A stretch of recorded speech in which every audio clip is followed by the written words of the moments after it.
Hello दोस्तों, मेरा नाम संकेत कदम है और आज हम यहाँ पर आपको एसआई के आरपीएफ एसआई के क्वेश्चनों को सॉल्व करवाने वाले हैं। इस चैनल पर आपको आरपीएफ एसआई के सारे मैथ के क्वेश्चन सॉल्व कराए जाएंगे। पर डे आपको 10 क्वेश्चन सॉल्व कराए जाएंगे, जिनमें से आज अपन 10 क्वेश्चन सॉल्व करने वाले हैं। ये फर्स्ट शिफ्ट का क्वेश्चन रहेंगे 2 दिसंबर के फर्स्ट शिफ्ट के। ठीक है, पहला क्वेश्चन आपको दिखाई दे रहा होगा। किसी निश्चित धनराशि पर 6% वार्षिक ब्याज की दर से 2 वर्ष का साधारण ब्याज तथा वार्षिक रूप से संयोजित होने वाले चक्रवृद्धि ब्याज के बीच का अंतर आपको 78 रुपये दिया है। आपको धनराशि ज्ञात करनी है। यहाँ पे आपको क्या दिया, उन्होंने परसेंटेज दे दी आपको और अंतर दे दिया 2 वर्ष का साधारण ब्याज और चक्रवृद्धि ब्याज का। तो आपको जब भी 2 वर्ष का साधारण ब्याज और चक्रवृद्धि ब्याज का अंतर देखने को मिला करे, वहाँ आप इस फॉर्मूले को यूज करेंगे। यहाँ आपको m क्या है, आपका मूलधन है, r क्या है, r आपकी दर है। तो m आप m को यहीं रखेंगे। आप r को क्या करोगे, आप जैसे 6% r दिया है तो आपको स्क्वायर करना है, उसका कितना हो जाएगा 36। ठीक है, नीचे आपको 10,000 की 10,000 लिख देने हैं। आपको अंतर दिया है कितना 78। आपको बस इसको सॉल्व करना है। m बराबर 78 इंटू 10,000, ये इधर आ जाएगा और भागे 36। आप इसको सॉल्व करेंगे, आपको आंसर देखने को मिल जाएगा। ठीक है, आइए आगे की ओर क्वेश्चन पे चलते हैं। ठीक है, चलिए दूसरे क्वेश्चन की ओर चलते हैं अपन।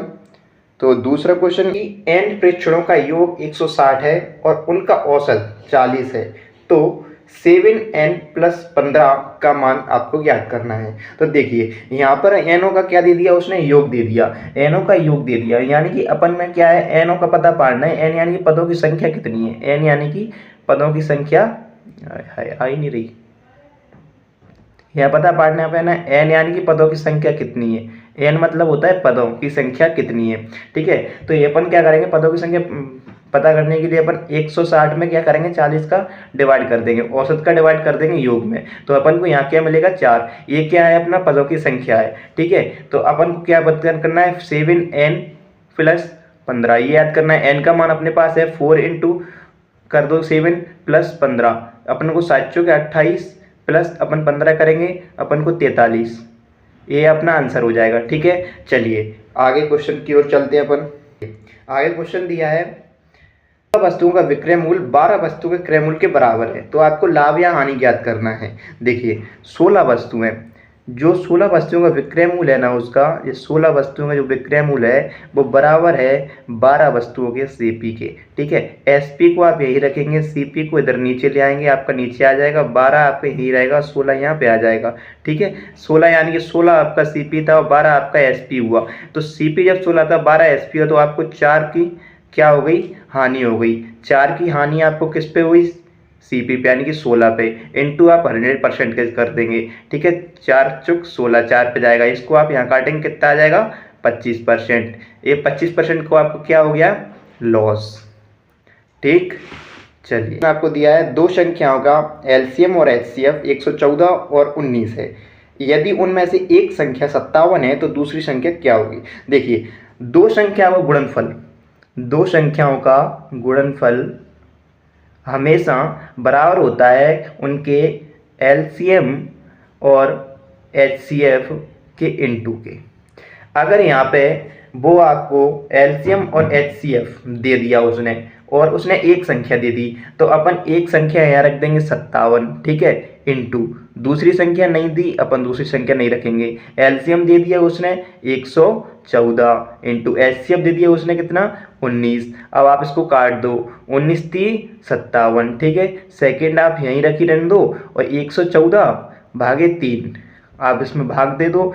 3 त्रिके कितनी बार जाएगा, 9 बार। 3 त्रिके 3, 3 बार जाएगा, बचा अपना 2 और 2 और 8, यानी 2 और 4 24, 8 है 24, यानी कि ये आपकी दूसरी संख्या हो गई। अगर आपको यहाँ पर वो दूसरी संख्या की बजाय अगर आपसे वो एलसीएम पूछ लेता, तो एलसीएम आपसे कैसे पूछता, यहाँ आपको एक संख्या ये मिल गई, आपको एक संख्या 57 है आपकी। अब जैसे कि मान लो 57 संख्या मिल गई और 38 संख्या मिल गई, यहाँ से उसने एलसीएम पूछ लिया और एचसीएफ उसने आपको 19 दे दिया। तो आप यहाँ से क्या करोगे, इसको सॉल्व करोगे तो आपको एचसीएम मिल जाएगा, एलसीएम मिल जाएगा। आप इसको काटोगे, 19 दूनी 38 और 57 और गुणा 2, कितना हो जाएगा 114 LCM। ये आपका LCM हो गया, ठीक है। चलिए देखिए दोस्तों, छठा नंबर आपको क्वेश्चन दिया है, शरद अपनी यात्रा 8 घंटे में पूरी करता है। वह आधी दूरी 90 किलोमीटर प्रति घंटे से और शेष दूरी 30 किलोमीटर प्रति चाल से चलता है। तो उसकी कुल यात्रा आपको बताना है, यानी कि कुल उसने कितनी दूरी तय की। देखिए पूरी टोटल दूरी होती है, कितनी होती है टोटल दूरी, एक मान लें अपन कि पूरी टोटल दूरी एक होती है, ठीक है, एक होती है। लेकिन वो क्या काम कर रहा है, आधी दूरी जा रहा है, यानी कि 1/2 जा रहा है। कितनी 1/2 कितनी देर कितनी स्पीड से जा रहा है वो, 1/2 जा रहा है वो 90 किलोमीटर प्रति घंटे की रफ्तार से। यानी कि पूरी स्पीड कितने से जाएगा, 180 से। जब आधी दूरी 90 से जा रहा है तो पूरी 180 से जाएगा। यहाँ भी आधी दूरी कितने से जा रहा है वो, 30 से जा रहा है, तो पूरी दूरी कितने से जाएगा, 60 से जाएगा, ठीक है। अब अपने को यहाँ टोटल दूरी तो अपन को पता नहीं है, अपन टोटल दूरी निकालने के लिए क्या करेंगे, इनका LCM ले लेंगे। जैसे ही इनका LCM लेंगे अपने को LCM मिलेगा 180, ठीक है। 60 से अगर 60 किलोमीटर प्रति घंटे की रफ्तार से वो 180 किलोमीटर दूरी जाएगा तो उसको 3 घंटे लगेंगे, और 180 किलोमीटर प्रति रफ्तार से 180 किलोमीटर की दूरी जाएगा तो उसे 1 घंटा लगेगा। तो यहाँ टोटल टाइम उसको कितना लग गया, 4 घंटे लग गया। जबकि क्वेश्चन में टोटल कितना दिया है, 8 घंटे का टाइम दिया है। तो 4 का आप 8 में भाग दो तो कितना, 2 गुना टाइम ले रहा है। तो यहाँ भी अपनी दूरी 180 ना होके 2 गुना अपनी 360 दूरी हो जाएगी, ठीक। चलिए आगे क्वेश्चन पे चलिए दोस्तों देखिए, आपको 7वां क्वेश्चन दिया गया है, दो संख्याओं का HCF और LCM उन्होंने दिया हुआ है, और एक संख्या और दूसरी संख्या, यहाँ उन्होंने कहा है कि एक संख्या दूसरी संख्या से 9/2 गुना है। तो आप कैसे करोगे, देखो पहली संख्या बराबर है दूसरी संख्या के 9/2 के, ठीक है। तो पहली संख्या आप यहीं रखे रहने दोगे, दो संख्या को आप इधर ले आओगे, ठीक है, और 9/2 ये आपकी संख्या है 9:2 के में, ठीक है। तो आप क्या करोगे, पहली संख्या इंटू दूसरी संख्या का इंटू, मतलब पहली और दूसरी संख्या, दो संख्याओं गुणनफल हमेशा बराबर होता है उनके LCM और HCF के गुणनफल के, ठीक है। मैंने आपको अभी भी बताया था, ठीक है। यहाँ जी अनुपात में इसलिए अपन क्या करेंगे, x लगा लेंगे इनके पीछे, ठीक है। x लगा लिया तो यहाँ 9x इंटू 2x बराबर HCF कितना दिया उन्होंने 114 और इंटू और HCF कितना दिया है 54, ठीक है। LCM 114 और HCF 54 दिया है, ठीक है। अब आप काट दो, 3 से पहले आप इसको काट दो, 3 त्रिके 9, यानी कि 3x इंटू 2x, इसको 114 लिख दो, इसको 3 से काट दो, 19 3 57, ठीक है। अब आप क्या करो, 3 दूनी 6, यानी कि 6x² बराबर 114 इंटू 19, ठीक है। अब आप इसको काट दो, 114 में 6 का भाग चला जाएगा, कितनी बार जाएगा, 19 बार, और इधर इंटू 19 x², यानी कि x बराबर इस पे चढ़ जाएगा 19 इंटू 19, ठीक है। x बराबर निकल आएगा कितना, 19। आपसे बड़ी संख्या पूछी है तो आप बड़ी संख्या कौन सी है, 9x में x का मान अपने को निकल आया, तो अपन ने 9 इंटू 19 का इंटू कर देना है। आप जैसे ही इसका इंटू करेंगे तो 19 90, जैसे ही आप इंटू करेंगे आपको मिल जाएगा 171, ठीक। चलिए दोस्तों देखो, क्वेश्चन नंबर 8 मैंने आपको लिख कर दिया है। देखिए आप सबसे पहले क्या काम करेंगे, इसमें आप सबसे पहले कोष्टक को सॉल्व करेंगे। देखिए ये कोष्टक यहाँ दिया है, एक कोष्टक यहाँ दिया है, सबसे पहले आप इसको सॉल्व कर लो या इसको सॉल्व कर लो, अपन दोनों को ही सॉल्व कर देते हैं, ठीक है। 8 का भाग देंगे, 8 चौक 32, यहाँ कितना आ जाएगा 4, ठीक है। इंटू की जगह अपन इंटू लगा देंगे, ठीक है। इधर का सॉल्व करेंगे अपन, यहाँ अपन कोष्टक लगा देंगे, ठीक है। इधर इसको ऐसा का ऐसा लिखने देंगे, ठीक है, 30/5। अब इसको सॉल्व करेंगे, 7 में से 2 गया, कितने बचे 5, ठीक है। 5 से कट गया, ठीक है। अब इसको सॉल्व कर देंगे अपन, अब 5 से 15 को काट देंगे, कितनी बार, 3 बार, यहाँ कितना आ जाएगा 3, ठीक है। 4 इंटू 3 ये कोष्टक में है, ठीक है, प्लस 30, ठीक। 4 इंटू कितना 33, ठीक है। आप इसको सॉल्व करेंगे, 4 तिये 12 की 2, हाँ चलिए 1 4 तिये 12 1 13, ठीक है। सॉल्व करेंगे आपको ये मिल जाएगा, ठीक है। अगले क्वेश्चन पे अपन चलते हैं,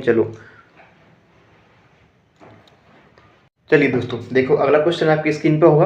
अपन क्या करेंगे, इधर से सॉल्व करना स्टार्ट करेंगे।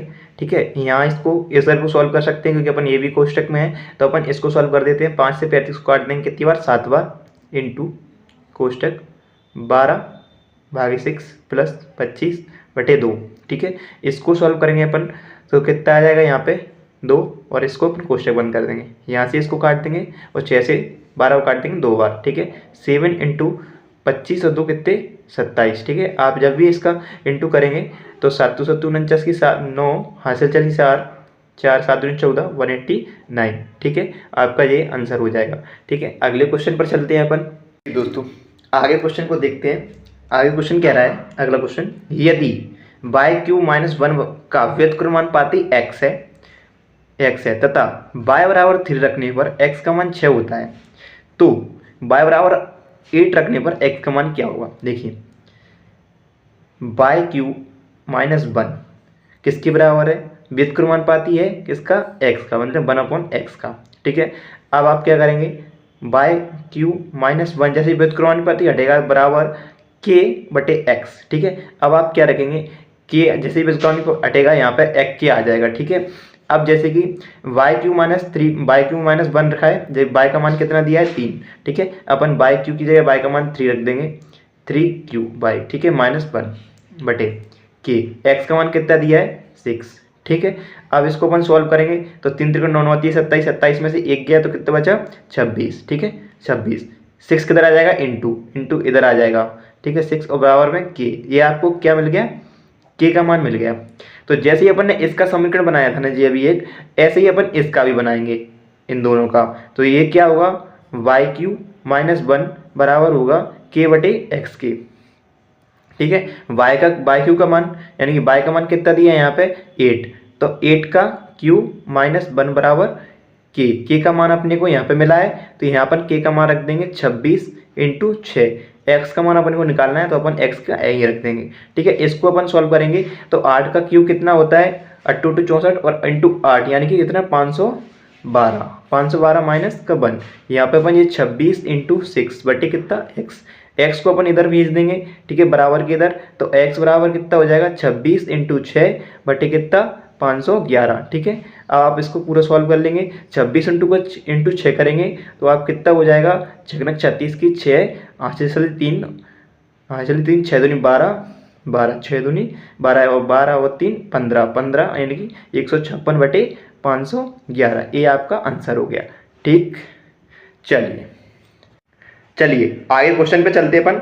अगला क्वेश्चन क्या कह रहा है, अगला क्वेश्चन कह रहा है, सेल के दौरान राघव ने 70 रुपए अंकित मूल्य की एक नोटबुक को 40% बट्टे पर और 20 रुपए अंकित मूल्य की एक पेन को 35 रुपए के बट्टे पर खरीदा। ठीक है, यानी कि कुल मिलाकर कह रहा है कि 70 रुपए की एक पेन थी जो उसने 40% बट्टे पर खरीद ली, और 20 रुपए का एक पेन था जो उसने 35 रुपए के बट्टे पर खरीद लिया। यानी कि नोटबुक को उसने 40 रुपए के बट्टे पर खरीदा है, यानी कि 70 रुपए की नोटबुक थी, इस पे उसने 40% का बट्टा ले लिया। ठीक है, और यहाँ क्या थी, यहाँ 20 रुपए की एक पेन थी जिस पे उसने 35% का बट्टा ले लिया, तो यहाँ छूट कितने की हुई उसकी 28 रुपए की। ठीक है, और यहाँ छूट कितनी होगी 20 पंजे 100 और 5 से इस पर काट दो कितनी बार गए 7 बार। ठीक है, यहाँ उसने 28 रुपए की बचत कर ली, यहाँ उसने 7 रुपए की बचत कर ली, कुल मिलाकर उसने 35 रुपए की बचत कर ली। आपसे बचत पूछी थी। ठीक है, समझ आया आपको। चलिए आज के सेशन को अपन यहीं समाप्त करते हैं।